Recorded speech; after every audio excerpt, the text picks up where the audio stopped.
ผู้เบาเด็กน้อยมาฟังข่อยเว้าข่อยสิเว้าให้ฟังบ่ต้องเฝ้าต้องฟังพากันฟังลาข่อยกำลังจะบ้าเห็นคนขี่รถไวเวลาไปไสก็มีแต่พวกวัยรุ่นพากันวุ่นวายส่งเสียงแซว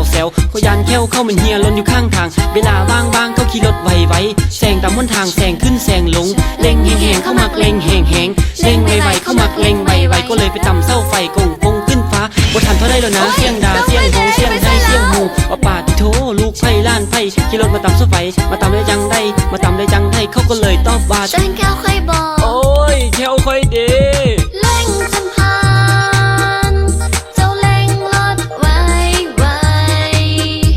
แต่บ่ฮู้ว่าเจ้าจะไปรอดกลับมาได้หรือบ่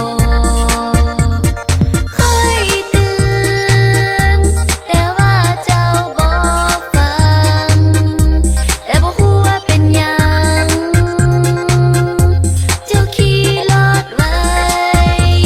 ลูกดีแล้วเจ้าโชคดีที่รอดตายเขาก็เลยพาไปหงหม้อมาเฮาสดทิ้งใบเพียงรถให้เจ้าหน้าที่กวดกามาถึงหงหม้อดอกเตยก็พาตัดเพราะอาการสาหัสค่อนข้างหุ่นแหงกระดูกหน้าแข้งของเขานั้นหักเดี๋ยวเบิ่งหน้าภาคดังดีเขี้ยวออกบางทีแค้นซอกพกซ้ำดำเขี้ยวมาถึงบัดนี้จะบ่ได้ไปเที่ยวคงจะนอนคนเดียวพักฟื้นอยู่หงหม้อหงเหียนก็คาดไปเส้งกับบ่ได้เจ้าจะต้องจำใจปีหน้าเห็นห้องเก่าค้างอีกแล้วค้างห้องอีกแล้วค้างอีกแล้วค้างบ่หาอีกแล้ว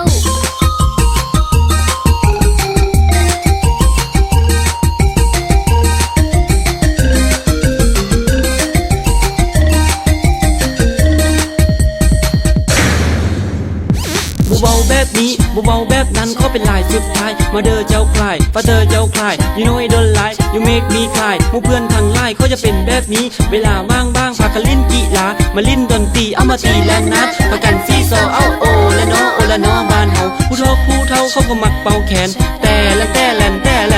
ผู้หนุ่มผู้น้อยก็เป่าได้คือกันผู้แซ่ผู้เศร้าถ้าเป่าได้ยิงมันเล่งจนผ่านเจ้าเล่งรถไวแต่บ่ฮู้ว่าเจ้าจะไปรอดกลับมาได้หรือบ่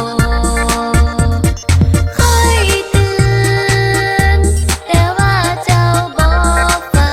งแต่บ่ฮู้ว่าเป็นหยังเจ้าขี่รถไว